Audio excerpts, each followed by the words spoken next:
बिस्मिल्लाहिर्रहमानिर्रहीम। मोहतरम नाज़रीन, अस्सलामु अलैकुम वरहमतुल्लाहि वबरकातुहू। मैं मुक़ीमुल्लाह मज़हरी एक बार फिर आपकी खिदमत में कुछ नए सवालों को लेकर मौलाना बिलाल अहमद मदनी के साथ हाजिर हूँ। मौलाना साहब, आज मेरा पहला सवाल आपसे ये है कि दुनिया में जो तकरीबन 2 सदियों से मगरबी तहज़ीब व अक़दार को इंसानियत के अलमबरदार के तौर पर जानी जाती थी, आज इसका तिलिस्म धीरे धीरे टूटता जा रहा है। इस चीज़ को आप किस नज़रिए से देखते हैं और इस पर क्या कहेंगे?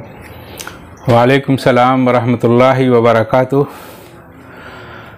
दर हकीकत दुनिया में इस वक्त बड़े ज़ोर व शोर के साथ तोड़ फोड़ का अमल जारी है। ये हम नहीं जानते कि अशर्रुन उरीदा बिमन फिल अर्द अम अरादा बिहिम रब्बुहुम रशदा, यानी अहले ज़मीन को महज उनके करतूतों की सज़ा देने का इरादा किया गया है अल्लाह की तरफ से, या इस तोड़ फोड़ के बाद कोई सालेह चीज़ भी दुनिया में बनने वाली है। मगर ज़ाहिर आसार से इतना ज़रूर महसूस हो रहा है कि नौ इंसानी की इमामत अब तक जिस तहज़ीब और मगरबी तहज़ीब के अलमबरदारों को हासिल रही है, उसकी उम्र अब पूरी हो चुकी है। उनके इम्तिहान का ज़माना ख़त्म होने को है और सुन्नतुल्लाह के मुताबिक अब वक्त आ गया है कि इनको और इनकी इस जाहिली तहज़ीब को दुनिया के मंजरनामे से बेदखल कर दिया जाए। इनको रूए ज़मीन पर काम करने का जितना मौका मिलना था मिल चुका। वो अपने तमाम औसाफ और अपने तमाम छुपी हुई काबिलियतों का मुजाहरा कर चुके। उनके अंदर शायद अब कोई चीज़ ऐसी बाकी नहीं रही जो बाहर ना आ चुकी हो। लिहाजा गालिब गुमान यही है कि अनकरीब वो मैदान से हटाए जाने वाले हैं। और ये ज़बरदस्त नाकामी जो दुनिया के अंदर हो रही है, इसीलिए हो रही है कि वो खुद अपने ही हाथों से अपनी तदफीन का इंतज़ाम कर रहे हैं।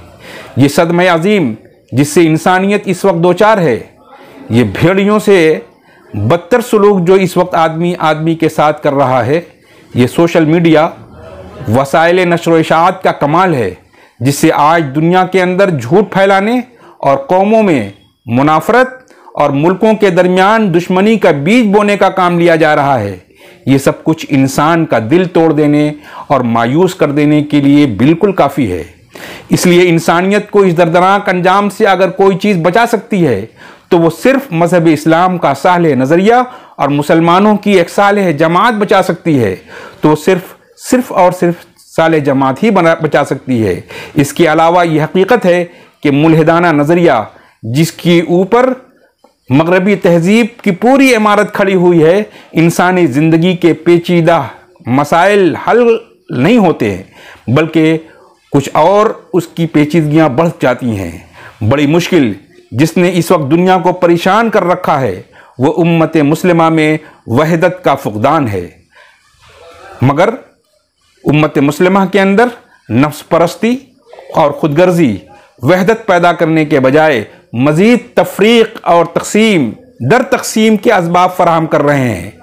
और मुंतशिर और मुनक़सिम कौमें अपनी अंदर इतनी ताकत नहीं पैदा कर सकती कि उनके बल पर अपनी तहज़ीब, अपने नज़रियात और अपने वो अक़ायद जिस पर वो यकीन रखती हैं, उसके ऊपर दुनिया की दूसरी कौमों के सामने सर उठा करके फ़ख्र कर सकें। और साहब, इस तहज़ीब की वो कौन सी कमज़ोरियाँ हैं जिसका बोझ उठाते उठाते दुनिया थक सी गई है, और अगर ये तहज़ीब व कल्चर ना रहा तो फिर इसका खला कैसे पूरा किया जा सकता है?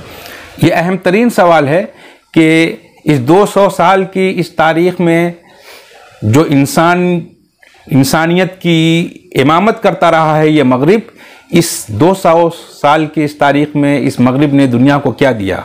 ठीक है, इसने बहुत सारी दुनिया की इजादात, आसाइश के सामान और ज़िंदगी के रंग ढंग उसने बदल दिए, लेकिन उसी के साथ साथ उसने क्या नुकसान किया है उसकी फहरिस्त बहुत तवील है। लेकिन बहुत ही इख्तिसार के साथ मैं चंद चीज़ों की तरफ इशारा करना चाहूँगा कि दुनिया की जदीद तहज़ीब व नज़रियात की बदौलत इंसान को जो कुछ मिला है वो कौमी और नस्ली तासुबात हैं, गोरे और काले के, अरबी और तुर्की के।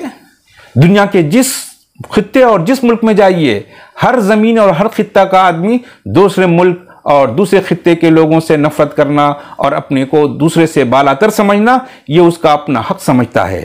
रंग व नस्ल की बरतरी के दावे हैं जिसमें अफराद को जुल्म और कस्ब हराम और फहश और बेहयाई की आज़ादी मिलती है।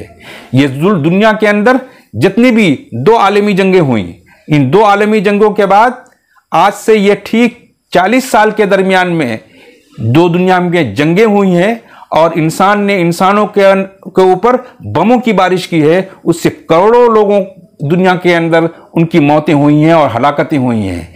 और इसके असबाब क्या थे? सिर्फ इन लोगों की अपनी अना, लोगों की अपनी जिद और अपनी बालादस्ती दिखाने के लिए इंसानों के कत्ल के करने और उनका खून कर देने में इनको कोई दरेग नहीं था। और उसी के साथ साथ पैसा कमाने और कमाने के कोई जराए, चाहे वो चोरी करने के हों, जुआ खेलने के हों, लोगों के धोखे में मुब्तला करके हर तरीके से पैसा कमाना, इंसान ने इसको अपने लिए जायज़ समझ लिया। और बेहयाई इतनी आम हो गई कि अब इसके बारे में बात ही करना फजूल सा मालूम होता है, क्योंकि अब सिर्फ मुसलमान ही नहीं, दुनिया की दूसरी मज़ाहिब और दूसरी कौमें भी इसके खिलाफ एहतजाज करने लगी हैं। लिहाजा ये कहना बिल्कुल हक बजानिब है कि अब इंसानियत का मुस्तकबिल इस्लाम पर मुनहसिर है। लेकिन इससे यह नतीजा निकालना सही ना होगा कि दुनिया बस झुकने के लिए तैयार बैठी है। इन हालात का बोझ और इन सूरत हाल के मुश्किल हालात से दुनिया आजिज़ आकर के बस इस्लाम को कबूल करने और उसकी हक़ानियत को तस्लीम करने के लिए तैयार बैठी है, ऐसा नहीं है। बल्कि इस्लाम की खूबियों पर एक वाज हम लोगों के सामने बयान करेंगे और सारी की सारी दुनिया आपके पीछे लग जाएगी और उसे आप मुसख्खर कर लेंगे। ये आप बिल्कुल धोखे में हैं। क्यों? क्योंकि ऐसा इस तरीके से नहीं होता है और ऐसा कोई मंत्र नहीं है जिसके मंत्र को पढ़ देने से या कोई करिश्मा दुनिया के अंदर रूनुमा हो जाए। जो तहजीब मुद्दत-ए दराज से सदी और 2 सदी से दुनिया के ऊपर अपनी अमलदारी रखी हो, दिलों और दिमागों पर, तमद्दुन और मुआशरत पर अपना सर जमाए हुए हो, उसका असर खुद ब खुद ख़त्म नहीं होता, ख़त्म करने से ख़त्म होता है। वो जगह खुद छोड़कर नहीं हटते, बल्कि हटाने से वो हटते हैं। इस्लामी तहजीब को कायम करना कोई खेल नहीं है मेरे भाई। क्या आप सहूलत से बैठे रहें और वो खुद ब खुद पूरे मुआशरे और समाज के अंदर इस्लामी तहजीब, इस्लामी कल्चर और इस्लामी तालीमात वो आम हो जाएंगी। बल्कि इस काम के लिए एक ज़बरदस्त जद्दोजहद और तामीरी तहरीक की ज़रूरत है, जो पूरी मुस्लिम उम्मा को उलूम और आदाब व अखलाक को अपनी मखसूस फ़िक्री बुनियादों पर अस्सिर नौ तामीर करने की ज़रूरत है।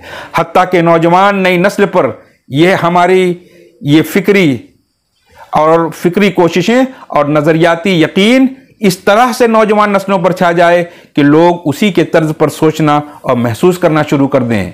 बस मुसलमानों को इस ज़िल्लत और रुसवाई से बचाने और इस्लाम की नेमत से बहरावर होने के लिए सिर्फ इतनी बात काफ़ी नहीं है कि यहाँ हमारे पास एक सही नज़रिया है, बल्कि सही नज़रिया के साथ साथ ऐसे लोगों की ज़रूरत है जो इस नज़रिया पर सच्चा ईमान रखते हों।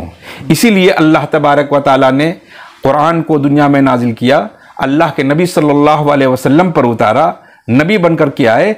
लेकिन इस पूरी दुनिया के अंदर इंसानियत के सामने इस कुरान का अमली नमूना साहबा कराम के लिए अल्लाह के नबी सल्लल्लाहु अलैहि वसल्लम को बनाया और आप सल्लल्लाहु अलैहि वसल्लम ने पूरी इंसानियत के लिए साहबा कराम की पूरी जमात तैयार करके दुनिया के सामने पेश कर दी। क्योंकि इनके बगैर दुनिया के सामने कोई नमूना अगर ना हो तो उसके ऊपर ईमान लाने और उसको सही समझने के लिए दुनिया तैयार नहीं होती। इनको सबसे पहले अपने ईमान का सबूत देना होगा और वही पैमाना आज भी इस ज़माने में हमारे लिए बिल्कुल कसौटी पर सही उतरता है कि आज भी हम अपने इस्लाम के सही नज़रिए को साबित करना है तो हमें इस इस्लाम के सही नज़रिए के ऊपर अमली तौर पर सच्चे ईमान के साथ अमली तौर पर उसके ऊपर हम सादिक आते हों। और ये सिर्फ उसी सूरत हो सकता है कि ये जिस अकीदे पर ईमान लाते हैं उसके खुद पाबंद हों, जिस अखलाक को सही कहते हों उसका खुद नमूना बने। हम ज़माने को कहें कि झूठ न बोलें, गीबत न करें, दूसरों को न सताएं, किसी को ऊपर जुल्म और ज़्यादती न करें और ख़ुद हम जुल्म और ज़्यादती करने वाले बने, तो इस अखलाक के इस बयान का और अखलाक की इस पेशकश का दुनिया कोई असर नहीं लेती है। और जिस चीज़ को हम फ़र्ज़ कहते हों उसका खुद इल्तिज़ाम करें और जिस चीज़ को एक हराम कहते हैं उसे खुद छोड़ें, वरना इसके बगैर तो आपके दावे की सदाकत खुद ही मुश्तबह हो जाएगी। कौन आपको सच्चा समझेगा कि आप कहते कुछ हैं और अमली तौर पर आपका कौल, आपका अमल आपके कौल को झुटलाता है, फिर कोई इस आपके आगे सर तस्लीम खम नहीं होगा। उन तमाम फ़ायदों, लज्जतों, आसाइशों और उम्मीदों को छोड़ना होगा जो इस निज़ाम से वाबस्ता हैं, और रफ्ता रफ्ता इन तमाम नुकसानात, तकलीफ़ों और मुसीबतों को बर्दाश्त करना होगा जो बातिल निज़ाम के ख़िलाफ़ बगावत करने का लाजमी नतीजा है।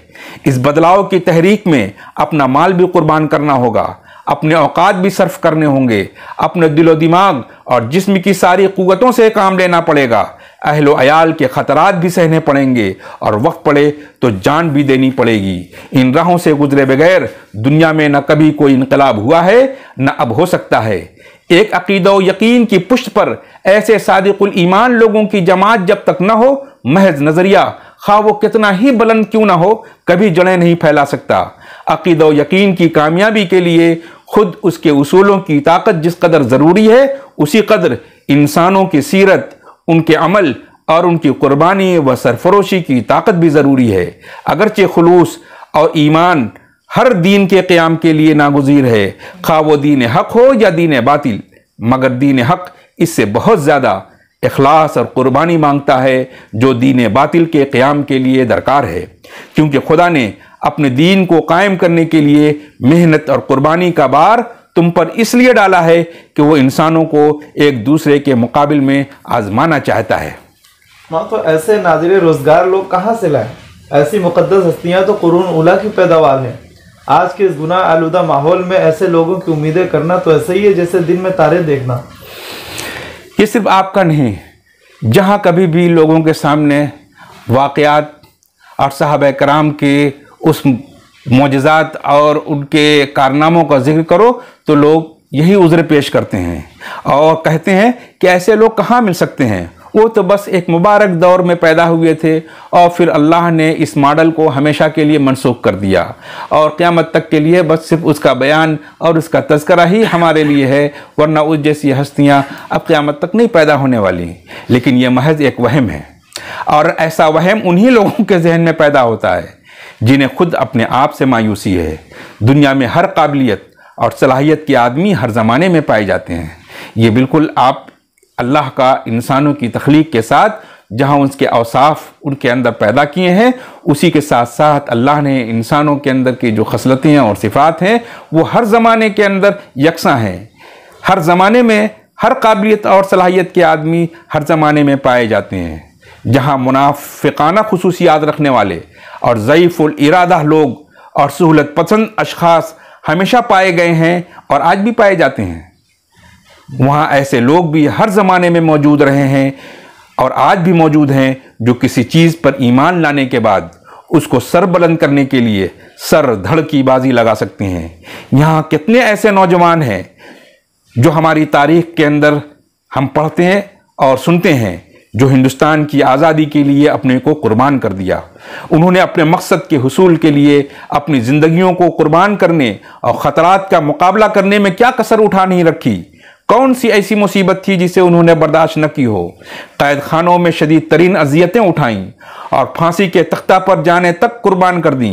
इससे ये ज़रूर साबित होता है कि किसी मकसद पर ईमान लाने के बाद उसके लिए जानो माल और शख्सी उमंगों की कुर्बानी गवारा करने और मुसीबतें सहने की सिफत आज भी इंसानों में मौजूद है।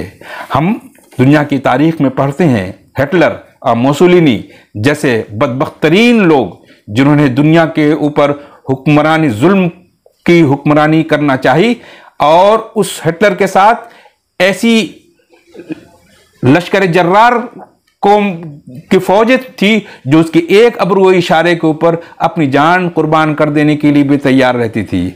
आखिर वो हिटलर और मुसोलिनी जैसे शख्स के ऐसे लोग मिल सकते हैं जो उनके बातिल नज़रिए के ऊपर अपनी जान कुर्बान कर सकते हैं, तो क्या हमें और आपको अपने इस सही नज़रिए के ऊपर कुर्बान कर देने के लिए मुस्लिम उम्मा के अंदर ऐसे लोग नहीं मिल सकते हैं?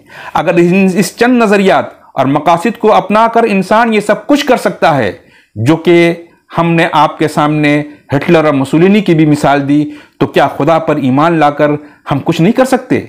अगर वतन की मिट्टी में इतनी कशिश है कि इसके लिए आदमी जानो माल की कुर्बानी गवारा कर सकता है, तो क्या खुदा की रज़ा और इसके तकर्रुब में इतनी भी कशिश नहीं है कि हम अपने वक्त और माल की थोड़ी बहुत भी कुर्बानी दे सकें। पर जो लोग खुद पस्त हिम्मत और ज़ईफ़ुल इरादा हैं, उन्हें यह कहने का हक़ नहीं है कि इस कार्य अजीम के लिए जिन उलुल अज़्म इंसानों की ज़रूरत है वो कहीं मिल ही नहीं सकते, क्योंकि ये उनके अंदर की कमज़ोरी और उनका ज़ईफ़ुल इरादा होना और पस्त हिम्मत होने और मायूस होने की अलामत है। जो बुलंद हिम्मत लोग होते हैं वो पहाड़ों को सर करने और चोटियों को ऊपर अपना आशियाना बनाने की हिम्मत रखते हैं। उनके लिए दुनिया की कोई मुश्किलात मुश्किल नहीं होती। वो हर मुश्किल को अपने पाँव के ज़र्रे की तरीके से ठोकर मारते हुए अपनी मंजिल का सफ़र करते हैं। इसलिए हमें अपने इस ईमान की ताकत के साथ साथ इस ईमान के ऊपर अमल यकीन करते हुए उस पर अमल करने के लिए अपने आप को तैयार करें, क्योंकि अमल के बगैर हम दुनिया के सामने अपने इस इस्लामी नज़रिए को, अपने इस यकीन को और उस अक़ीदे को जो हमने कुरान से और अल्लाह के नबी सल्लल्लाहु अलैहि वसल्लम की सीरत पाक से सीखा है, हम लोगों के सामने सही तरीके से पेश नहीं कर सकते। और अगर पेश कर भी दिया तो लोग उसको झुटला देंगे, क्योंकि हमारा अमल हमारे दावे को खुद झुटलाएगा और वो लोगों के सामने हमारा अमल खुद चुगली खाएगा। इसलिए हम खुद भी शर्मिसार ना हों और अपने मज़हब और दीन को भी शर्मिंदा ना करें। दुआ है कि अल्लाह ताला हमें और आपको अपनी इन तालीमात पर अमल करने की तौफीक नसीब फरमाए। आमीन। बहुत शुक्रिया मौलाना साहब। इसी के साथ आज की नशिस्त को ख़त्म करते हैं। अगली नशिस्त में दीगर मौज़ूआत को लेकर फिर हाजिर होंगे। तब तक के लिए हमें इजाज़त दीजिए। अस्सलामु अलैकुम वरहमतुल्लाहि वबरकातुहू।